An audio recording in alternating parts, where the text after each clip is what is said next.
Welcome to signal TV. నేను శివారెడ్డి.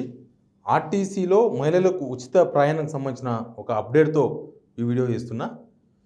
కొత్త ప్రభుత్వం వచ్చినప్పటి నుంచి ఆర్టీసీలో మహిళలకు ఉచిత ప్రయాణం స్కీమ్ అమల్లోకి వచ్చింది. అమల్లోకి వచ్చి ఆల్మోస్ట్ డిసెంబర్, జనవరి, ఫిబ్రవరి, మార్చ్ 4 నెలలు అయిపోయింది. కానీ ఆ మహిళలకు ఫ్రీయే. కానీ ఆర్టీసీకి ప్రభుత్వం ఎప్పటికప్పుడు ఎవ్రీ మంత్ డబ్బులు పే చేయాలి, రీఎంబర్స్ చేయాలి. ఆ రీఎంబర్స్కి సంబంధించిన వ్యవహారం ఇది. ప్రతి నెల 350 కోట్లు యావరేజ్గా ప్రభుత్వాన్ని నుంచి ఆర్టీసీకి వెళ్ళాలి. ఆర్టీసీ అట్లయితేనే మనుగడ సాధిస్తుంది. ఎందుకంటే మహిళలకు ఉచితంగా తిప్పుతున్నారు. మహిళలు ఎక్కువ మంది బస్సులు ఎక్కుతున్నారు కాబట్టి పురుషులు చాలామంది తగ్గడం బంద్ చేసిండ్రు. దాంతో రావాల్సిన ఇన్కమ్ కూడా ఆర్టీసీకి తగ్గిపోయింది. దీంతో మహిళలకు ఉచిత ప్రయాణం కోసం 375 కోట్లు పొన్నం ప్రభాకర్ ట్రాన్స్పోర్ట్ మినిస్టర్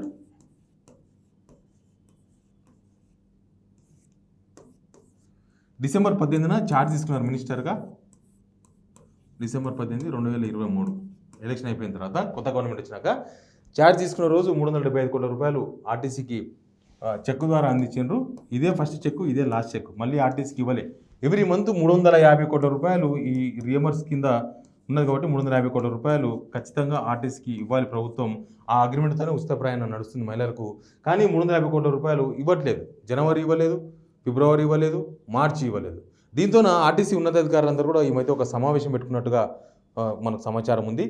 దానిలో కొన్ని ప్రపోజల్స్ గవర్నమెంట్కి ఇవ్వాలి. ఈ ఉచిత ప్రయాణంతో మహిళలు అనవసరంగా మిస్యూజ్ చేస్తున్నారు. అవసరం లేకపోయినా ఊర్లో నుంచి ఒక బ్యాచ్, ఒక గుంపుగా ఉన్న వాళ్ళందరూ, ఒక సర్కిల్ ఉన్న వాళ్ళందరూ కూడా హైదరాబాద్కు రావడము, లేకపోతే ఇంకేదో టెంపుల్స్ పేరు మీద తీర్థయాత్ర పేరుతో తిరగడము, అనవసరంగా మహిళలు తిరుగుతున్నారు.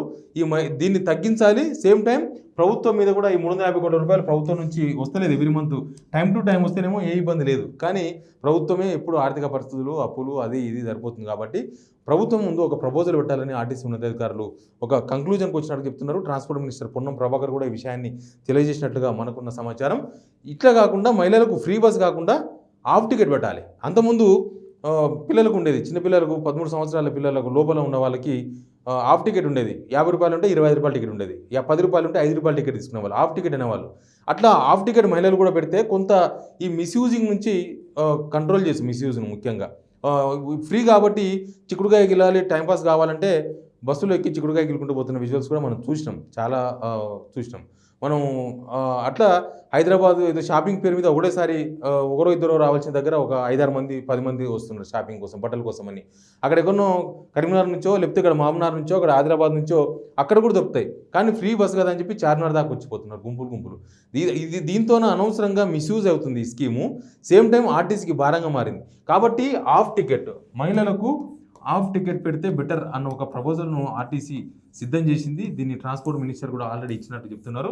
ప్రభుత్వంలో కూడా దీని మీద చర్చ ఉంది. బహుశా లోక్సభ ఎలక్షన్స్ తర్వాత మహిళలకు ఫ్రీ బస్ కాకుండా హాఫ్ టికెట్ పెట్టే ఆలోచన ప్రభుత్వంలో ఉన్నట్టు కనిపిస్తుంది. బహుశా నిర్ణయం తీసుకోవచ్చు లోక్సభ ఎలక్షన్స్ తర్వాత.